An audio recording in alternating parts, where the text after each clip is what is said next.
third term. He's secured this victory, but can he do everything that he wants? Because, of course, he's counting on other parties for support in the Parliament behind you there. Well, absolutely. The Parliament here, the majority this time for the Prime Minister is much weaker than what it was for the last 2 terms that he was in office. And certainly not everything that the government, that Prime Minister Narendra Modi's government would want to do, they could do it as easily as they would have in the last few years.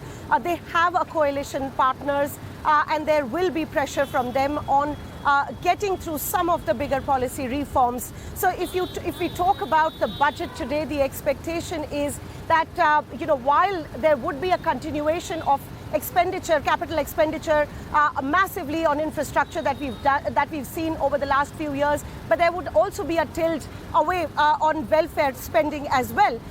The coalition partners have also demanded some money and budget for their states. That could also be something that the finance minister will have to balance in the budget.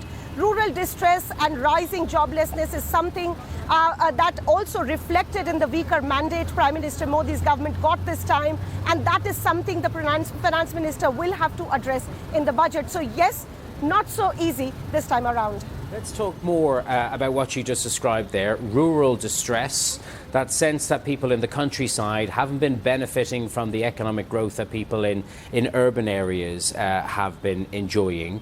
What could be done for them? What hints has the government dropped about what it might do for them?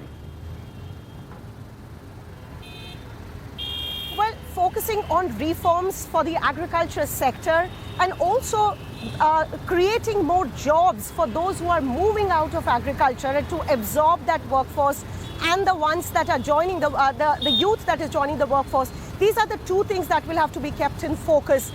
We could look at some reforms being announced or some schemes being announced on the agriculture side, the farm crop side, and also on the job side. But at the same time, giving more money into the hands of the people is also critical right now because of the rising prices. Inflation has been very stubborn, especially food inflation, and that has been hitting the budgets and household budgets of people in India. So that could also be something in focus, maybe a tweak in the taxation that gives little more in the hands of the people. But these are all expectations from the economists.